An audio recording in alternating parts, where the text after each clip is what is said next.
மஞ்சள் புடவையில மணமணக்க வாசத்தில ஆடிடும் காளியம்மா மஞ்சள் புடவையில மணமணக்க வாசத்தில ஆடிடும் காளியம்மா அமாவாசை வேளையில ஊஞ்சலில ஏறிக்கொண்டு ஆடிடும் சூழியம்மா சூழக்காளியே அத்தா தாயே சூழக்காளியே அத்தா தாயே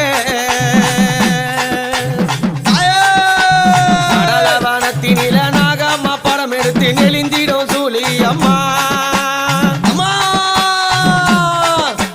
நடலவனத்தினில நாகம்மா படம் எடுத்து நெளிந்திடும் சூழியம்மா